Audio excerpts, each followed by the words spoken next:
السلام علیکم ورحمۃ اللہ وبرکاتہ۔ عزیز طالبات، امید ہے آپ سب خیر و عافیت کے ساتھ ہوں گے۔ آج ہم جامع ترمذی جلد دوم کا سبق نمبر 81 پڑھیں گے۔ باب ومن سورة الکہف اللہم صلی علی محمد وانزلہ المقعد المقرب عندک یوم القیامہ۔ جی بسم اللہ الرحمن الرحیم۔ باب ومن سورة الکہف، بسم اللہ الرحمن الرحیم۔ عن عمرو بن دینار عن سعید بن جبیر قال قلت لابن عباس إن نوفا البكالي يزعم أن موسى صاحب بني إسرائيل ليس بموسى صاحب الخضر قال كذب عدو الله سمعت أبي بن كعب يقول سمعت رسول الله صلى الله عليه وسلم يقول قام موسى خطيبا في بني إسرائيل فسئل أي الناس أعلم قال أنا أعلم فعتب الله عليه إذ لم يرد العلم إليه فأوحى الله إليه أن عبدا من عبادي بمجمع البحرين هو أعلم منك قال موسى أي ربي فكيف لي به فقال له احمل حوتا في مكتل فحيث تفقد الحوت فهو ثم۔ جی حضرت سعید بن جبیر کہتے ہیں کہ میں نے حضرت ابن عباس سے عرض کیا کہ نوف بکالی وہ یہ کہتے ہیں کہ بنو اسرائیل والے موسیٰ وہ نہیں تھے جن کا خضر علیہ السلام کے ساتھ قصہ مشہور ہے، جس پر حضرت ابن عباس نے فرمایا کذب عدو اللہ، اللہ کا دشمن جھوٹ بولتا ہے۔ کیوں؟ اس لیے کہ میں نے ابی بن کعب رضی اللہ تعالیٰ عنہ کو حضور صلی اللہ علیہ وسلم سے یہ حدیث بیان کرتے ہوئے سنا کہ موسیٰ بنو اسرائیل کو خطاب کرنے کے لیے کھڑے ہوئے تھے تو ان سے لوگوں نے سوال کیا کہ ای الناس اعلم، لوگوں میں سب سے زیادہ عالم یعنی سب سے زیادہ علم کس کے پاس ہے؟ حضرت موسیٰ نے فرمایا انا اعلم، میں سب سے زیادہ علم رکھتا ہوں۔ فعتب اللہ علیہ اذ لم يرد العلم الیہ، تو اللہ تعالیٰ نے ان پر عتاب کیا کہ کیوں علم کو اللہ کی طرف منسوب نہیں کیا۔ تو اللہ تعالیٰ نے ان پر وحی بھیجی کہ مجمع البحرین، جہاں دو دریا مل جاتے ہیں، وہاں میرے بندوں میں سے ایک بندہ ایسا ہے جس کے پاس آپ سے بھی زیادہ علم ہے۔ موسیٰ علیہ السلام نے عرض کیا اے رب میں کس طرح اس کے پاس پہنچوں گا؟ اللہ تعالیٰ نے فرمایا کہ زنبیل میں ایک مچھلی رکھ کر چل دو، جہاں وہ تم کھودو گے فہو ثما، تو وہ وہی شخص آپ کو مل جائے گا۔ فانطلق وانطلق معه فتاه وهو یوشع بن نون، تو حضرت موسیٰ چل پڑے اور ان کے ساتھ حضرت موسیٰ علیہ السلام کے ساتھ ان کے خادم یوشع بن نون بھی تھے۔ زنبیل میں مچھلی رکھ کر چل دیے۔ فانطلق ہوا وفتاه يمشيان حتى اذا اتي الصخرة، یہ دونوں ایک ٹیلے کے پاس پہنچے تو حضرت موسیٰ اور ان کے خادم دونوں لیٹ گئے۔ فاضطرب الحوت في المكتل حتى خرج من المكتل فسقط في البحر، چنانچہ یہ جب دونوں لیٹ گئے اور دونوں سو گئے تو زنبیل میں وہ مچھلی کودنے لگی یہاں تک کہ وہ نکل کر دریا میں واپس گر گئی۔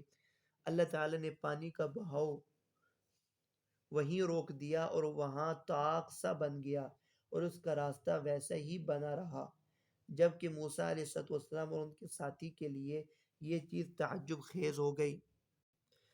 فانطلقا بقیت یومہما ولیلتہما، چنانچہ وہ دونوں اٹھ کر باقی دن اور رات چلتے رہے۔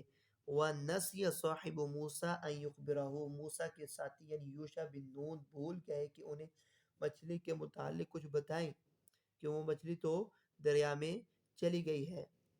فلما اصبح موسیٰ، چنانچہ صبح ہوئی تو موسیٰ علیہ السلام نے کہا لفتاہ، اپنے ساتھی سے کہا آتینا غداءنا لقد لقینا من سفرنا هذا نصبا، کہ اس سفر میں ہمیں بہت تھکن ہوئی ہے، کھانا لے آؤ۔ صبح کا کھانا غداءنا، لقد لقینا من سفرنا هذا نصبا، آگے راوی کہتے ہیں کہ موسیٰ علیہ السلام نے اسی وقت تھکے جب اس جگہ سے تجاوز کیا، لم ینصب حتی جاوز المکان الذی امر بھی، اس جگہ سے تجاوز کیا تب ہی تھکے جس کے متعلق حکم دیا گیا تھا۔ ان کے ساتھی نے اب یہ کہا، ارأیت اذ اوینا الی الصخرۃ فانی نسیت الحوت وما انسانیہ الا الشیطان ان اذکرہ واتخذ سبیلہ فی البحر عجبا، کہ اس نے کہا کہ دیکھیے جب ہم ٹیلے پر ٹھہرے تھے تو وہ مچھلی بھول گیا، تو وہ میں مچھلی بھول گیا، اور یہ شیطان ہی کا کام ہے کہ مجھے بھلا دیا میں آپ سے اس کا تذکرہ کروں۔ اس نے عجیب طریقے سے دریا کا راستہ اختیار کیا تھا۔ موسیٰ علیہ السلام فرمانے لگے، وہی جگہ تو ہم تلاش کر رہے تھے۔ چنانچہ وہ دونوں اپنے قدموں کے نشانات پر واپس لوٹے۔ سفیان کہتے ہیں کہ لوگوں کا خیال ہے کہ اسی ٹیلے کے پاس آب حیات کا چشمہ ہے، اگر کسی مردہ کو اس کا پانی پہنچے تو وہ زندہ ہو جائے۔ پھر کہتے ہیں کہ اس میں مچھلی کا کچھ حصہ وہ کھا چکے تھے، جب اس پر پانی کے قطرے گرے تو وہ زندہ ہو گئی۔ وہ دونوں اپنے قدموں کے نشان تلاش کرتے کرتے اسی ٹیلے کے پاس پہنچ گئے، اور وہاں پہنچ کر دیکھا کہ ایک شخص اپنا چہرہ کپڑے سے چھپائے ہوئے ہے۔ موسیٰ علیہ السلام نے اس پر سلام کیا اور کہا، انا بارضک السلام۔ اس شخص نے کہا کہ انا بارضک السلام، کہ تمہاری اس سرزمین پر سلام کہاں سے آیا؟ تو فقال انا موسیٰ، انہوں نے فرمایا کہ میں موسیٰ ہوں۔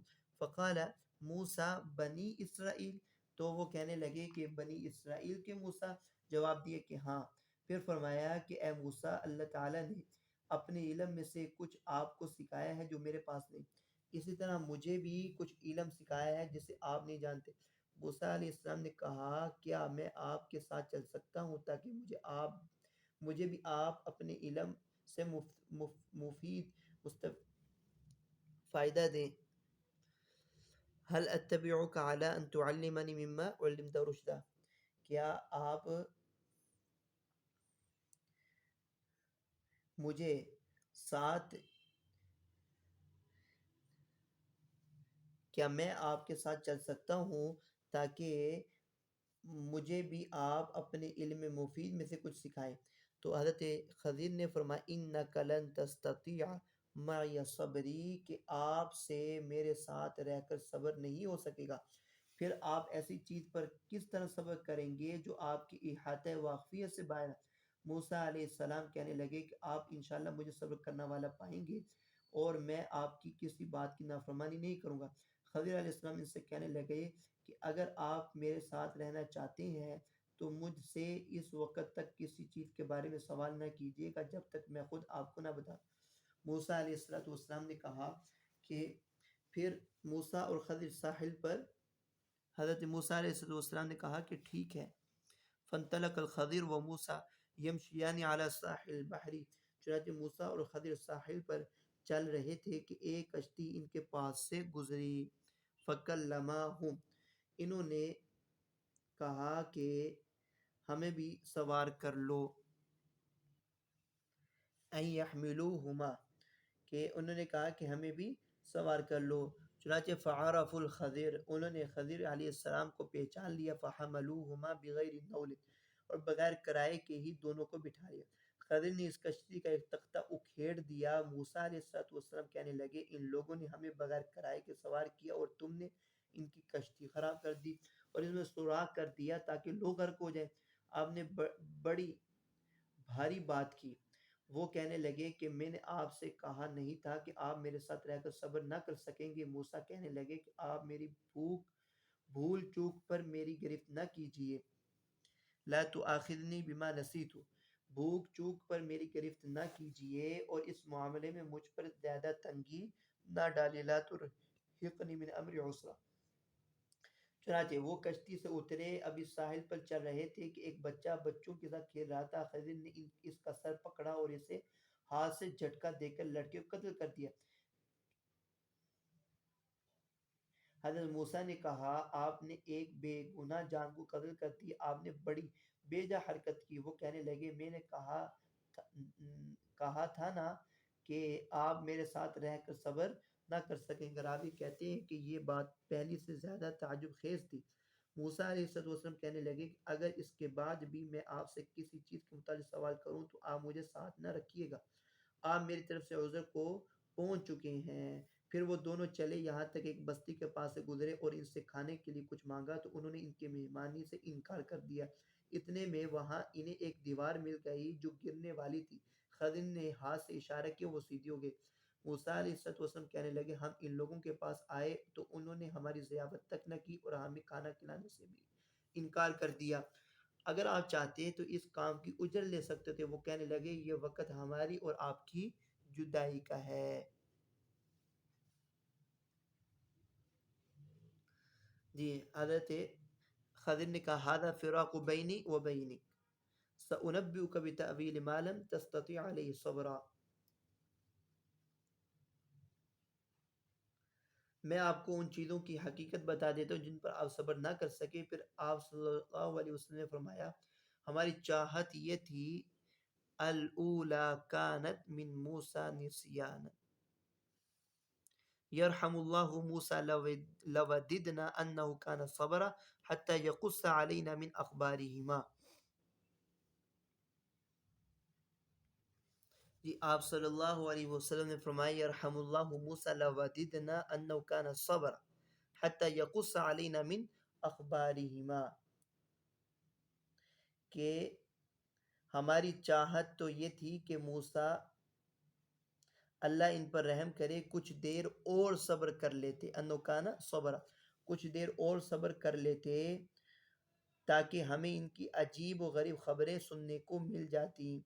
پھر آپ نے فرمایا کہ موسیٰ نے پہلا سوال تو بھول کر کیا تھا، الاولی کانت من موسیٰ نسیانا، بھول کر کیا تھا۔ پھر آگے فرماتے ہیں جاء عصفور حتی وقع علی حرف السفینہ، کہ ایک چڑیا آئی جس نے کشتی کے کنارے بیٹھ کر دریا میں اپنی چونچ ڈبوئی۔ فقال لو خضر، خضر نے موسیٰ سے فرمایا میرے اور آپ کے علم نے اللہ کے علم میں صرف اسی قدر کم کیا جتنا اس چڑیا نے دریا سے۔ سعید بن جبیر کہتے کہ ابن عباس کی آیت اس قرات میں پڑھتے تھے وَكَانَ أَمَامَهُمْ مَلِكٌ يَأْخُذُ كُلَّ سَفِينَةٍ صَالِحَةٍ غَصْبًا وَكَانَ يَقْرَأُ أَمَّا الْغُلَامُ فَكَانَ كَافِرًا۔ هذا حديث حسن صحيح وقد رواه أبو إسحاق الهمداني عن سعيد بن جبير عن ابن عباس عن أبي بن كعب عن سعيد بن جبير عن ابن عباس عن أبي بن كعب عن النبي صلى الله عليه وسلم قال الغلام الذي قتله الخضر تبع يوم تبع كافرا۔ أبي بن كعب، حضرت ابی بن کعب آپ صلی اللہ علیہ وسلم سے نقل کرتے ہیں کہ فرمایا جس لڑکے کو حضرت خضر نے قتل کیا تھا وہ کافر پیدا ہوا تھا۔ هذا حدیث حسن صحیح غریب عن حمام بن منبه عن ابی ہریرہ قال قال رسول اللہ صلی اللہ علیہ وسلم انما سمی الخضر لانه جلس على فروة بيضاء فاهتزت تحته خضرا۔ ہاں آپ نے فرمایا خضر کا نام اس لیے رکھا گیا تھا وہ ایک جگہ بنجر زمین پر بیٹھے تو ان کے نیچے سے ہری بھری ہو گئے۔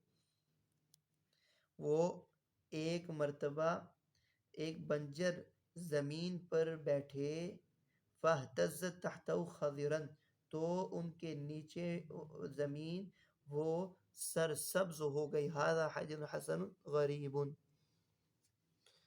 عن يزيد بن يوسف الصنعاني عن مكحول عن أم الدرداء عن أبي الدرداء عن النبي صلى الله عليه وسلم في قوله وكان تحته كنز لهما قال ذهب وفضة، ذهب وفضة۔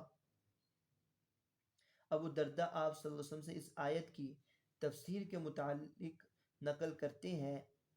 آیت ہے وَكَانَ تَحْتَهُ كَنْزٌ لَهُمَا، کہ جو دیوار حضرت خضر نے صحیح کی تھی اس کے نیچے ان دونوں یتیم بچوں کا خزانہ تھا۔ تو آپ نے فرمایا کہ وہ خزانہ تھا ذہب و فضہ، سونے چاندی کی خزانہ، سونے اور چاندی کے خزانے تھے۔ جی حدثنا الحسن بن علي الخلال حدثنا سفيان بن صالح حدثنا الوليد بن مسلم عن يزيد بن يوسف الصنعاني عن يزيد بن جابر عن مكحول بهذا الاسناد نحوه۔ اگلی روایت عن ابی رافع عن حدیث ابی ہریرہ عن النبی فی السد قال يحفرونه كل يوم حتى إذا كادوا يخرقونه قال الذي عليهم ارجعوا فاستخرقونه غدا قال فيعيده الله كأمثل ما كان حتى إذا بلغ مدتهم أراد الله أن يبعثهم على الناس قال الذي عليهم ارجعوا فاستخرقونه غدا إن شاء الله واستثنى قال فيرجعونه فيجدونه كهيئة حين تركوه فيخرقونه ويخرجون على الناس فيستقون المياه ويفر الناس منهم فيرمون بسهام إلى السماء فترجع مخضبة بالدماء فيقولون قهرنا من في الأرض وعلونا من في السماء قسوة وعلوبا فيبعث الله عليهم ناغافا في أقفائهم فيهلكون فوالذي نفس محمد بيده إن دواب الأرض تسمن وتبتر وتشكر شكرا من لحومهم. حضرت ابو ریح سے نقل ہے کہ رسول اللہ نے فرمایا کہ یاجوج ماجوج اس دیوار کو روزانہ کھودتے ہیں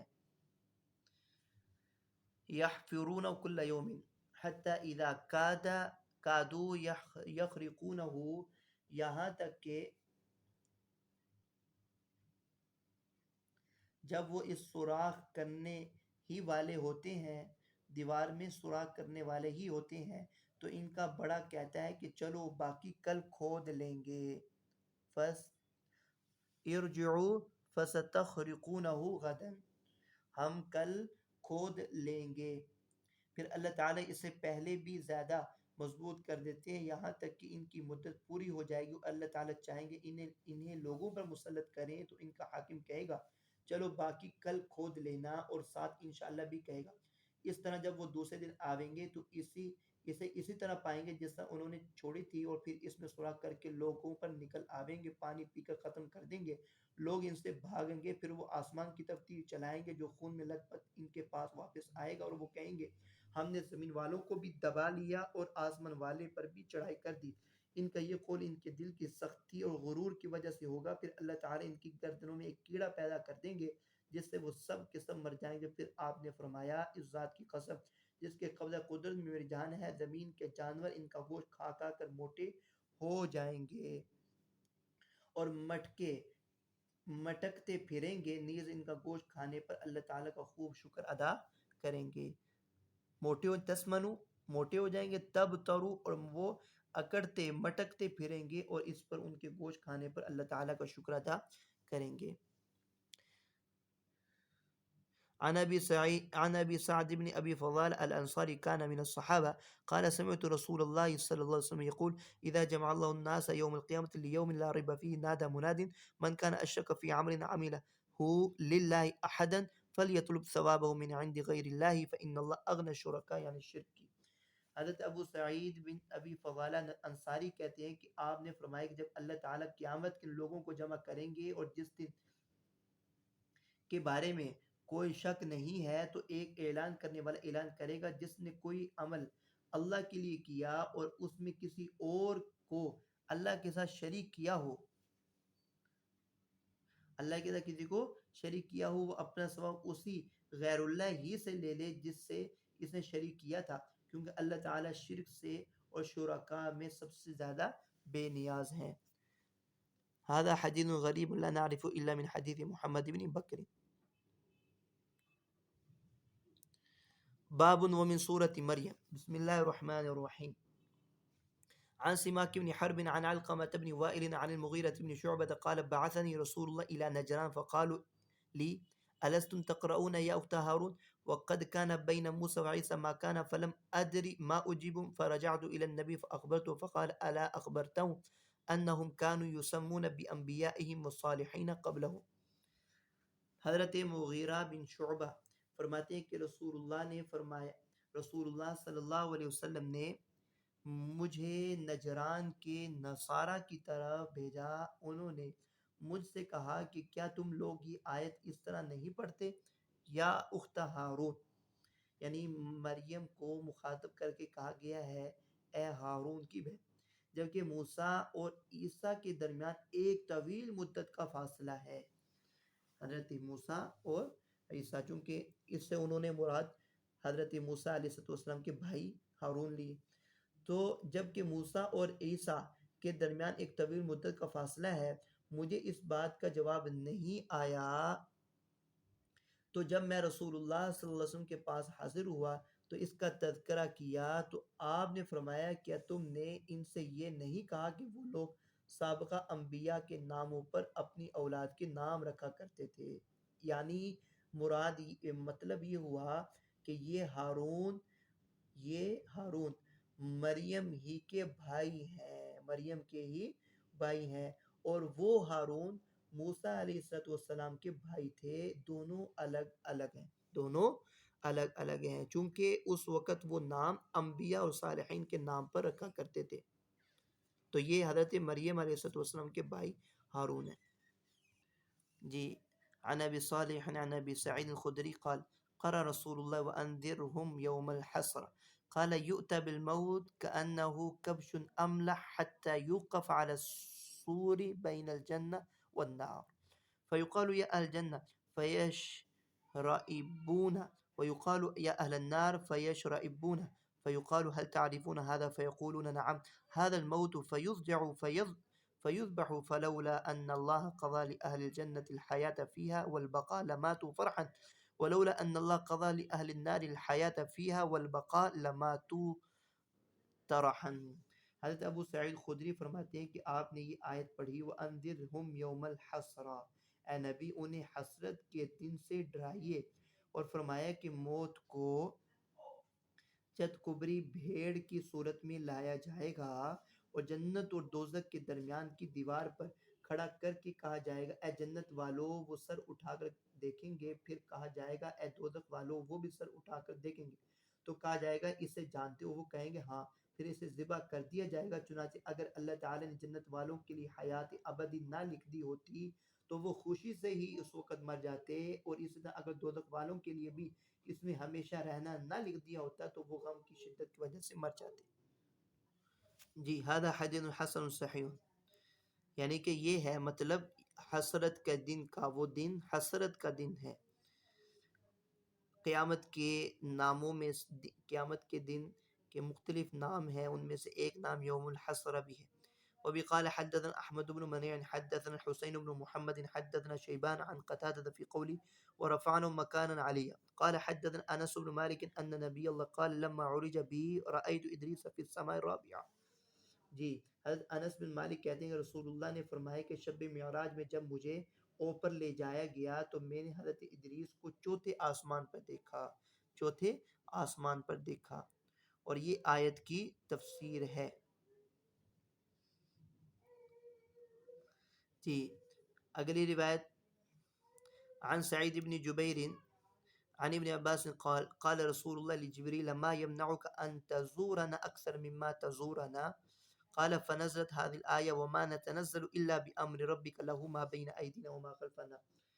حضرت ابن عباس فرماتے ہیں کہ آپ صلی اللہ علیہ وسلم نے حضرت جبرائیل سے پوچھا آپ ہمارے پاس اس سے زیادہ کیوں نہیں آتے؟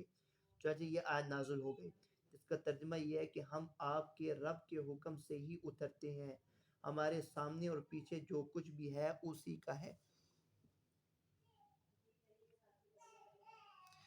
جی، اگلی روایت عن إسرائيل عن السدي قال سألت مرة الهمداني عن قول الله وإن منكم إلا واردها فحدثني أن عبد الله بن مسعود حدثهم قال قال رسول الله يرد الناس النار ثم يصدرون منها بأعمالهم فأولهم كلمح البرق ثم كالريح ثم كحضر الفرس ثم كالراكب في رحله ثم كشد الرجل ثم كمشيه۔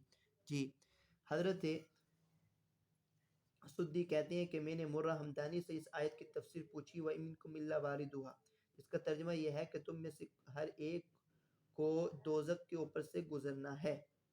تو فرمایا کہ مجھ سے ابن مسعود نے آپ صلی اللہ علیہ وسلم کی حدیث بیان کی ہے کہ آپ نے فرمایا لوگ دوزخ سے گزریں گے اپنے اعمال کے مطابق ہی۔ فَأَوَّلُهُمْ كَلَمْحِ الْبَرْقِ، چنانچہ پہلا گروہ تو بجلی کی چمک کی طرح گزر جائے گا، دوسرا گروہ وہ ہوا کی طرح، پھر گھوڑے کی رفتار، پھر اونٹ کے سوار کی طرح، پھر کسی بھاگنے کی طرح، اور آخر میں چلنے والے کی طرح۔ اس طرح جتنا اعمال مضبوط ہوں گی اس قدر اللہ تعالیٰ ان کو پل صراط پر سے آسانی سے گزار دیں گے۔ عن عبد الله بن مسعود وإن منكم إلا وارد وقال يردونها ثم يصدرون بأعمالهم. یہی فرماتے ہیں کہ لوگ اپنے اعمال کے مطابق اس سے دور ہوتے جائیں گے.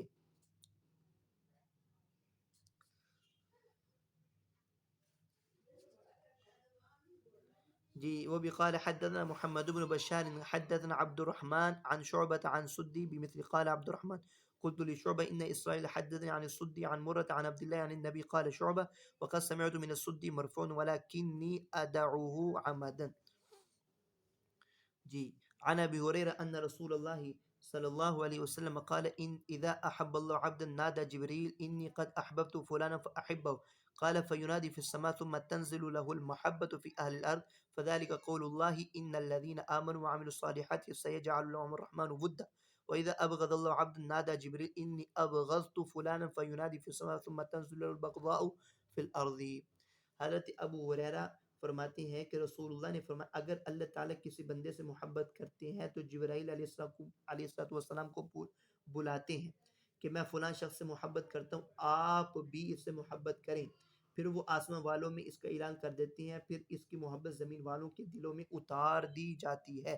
ثم تنزل له المحبة في اهل الارض فذلك قول اللہ. اور اللہ تعالیٰ کی اس ارشاد کا یہی مطلب ہے ان الذين آمنوا وعملوا الصالحات سيجعل لهم الرحمن ودا کہ جو ایمان لائے نیک اعمال کیے رحمان لوگوں کے دلوں میں ان کی محبت پیدا کرے گا. اگر اللہ تعالیٰ کسی سے بغض رکھتے ہیں تو جبرائیل سے کہہ دیتے ہیں میں فلاں سے بغض رکھتا ہوں وہ آسمان والوں میں اعلان کر دیتے ہیں پھر زمین والوں کے دلوں میں بھی اس سے بغض پیدا کر دیا جاتا ہے. هذا حدیث حسن صحیح. عن مسروق قال سمعت خباب بن الأرت يقول جعت العاص بن الوائل السهمي أتقاضاه حقا لي عنده فقال لا أعطيك حتى تكفر بمحمد فقلت لا حتى تموت ثم تبعث قال وإني لميت ثم مبعوث فقلت نعم فقال إن لي هناك مالا وولدا فأقضيك فنزلت أفرأيت الذي كفر بآياتنا وقال لأوتين مالا وولدا. یہ شان نزول بیان کیا ہے اس حدیث کے اندر. حضرت خباب بن ارت کہتے ہیں کہ میں عاص بن وائل سے اپنا حق لینے کے لیے گیا تو وہ کہنے لگا لا اعطیک حتی تکفر بمحمد میں تمہیں اس وقت تک نہیں دوں گا جب تک تم محمد سے کفر نہیں کرو گے محمد صلی اللہ علیہ وسلم کا انکار نہیں کرو گے. تو میں نے کہا لا حتی تموت میں کبھی ایسا نہیں کر سکتا یہاں تک کہ تم مر کر ثم تبعثا یہاں تک کہ تم مر کر دوبارہ زندہ بھی ہو جاؤ. یعنی کہ میں آپ صلی اللہ علیہ وسلم کا انکار نہیں کروں گا یہاں تک کہ تم مر کر دوبارہ زندہ کر دیے جاؤ. تو اس نے کہا وَإِنِّي لَمَيِّتٌ ثُمَّ مَبْعُوثٌ کیا میں مرنے کے بعد بھی دوبارہ زندہ کیا جاؤں گا. فقلت نعم تو حضرت خباب بن ارت کہتے ہیں کہ کیوں نہیں بالکل تم مرنے کے بعد دوبارہ زندہ کیے جاؤ گے. تو اس نے کہا ان لی هناک مال وولد فاقضیک اس وقت تو میرے پاس بہت سا مال اور اولاد ہوگا میں تم کو تمہارا مال تمہارا قرض ادا کر دوں گا. تو اس موقع پر یہ آیت نازل ہوئی افرأیت الذی کفر بآیاتنا وقال لأوتین مالا وولدا کہ کیا آپ نے ایسے شخص کو بھی دیکھا ہے جس نے ہماری نشانیوں کا انکار کیا اور وہ آگے سے کہتا ہے کہ مجھے مال اور اولاد عطا کیے جائیں گے. یہاں تک آج ہمارا سبق. السلام علیکم ورحمۃ اللہ وبرکاتہ.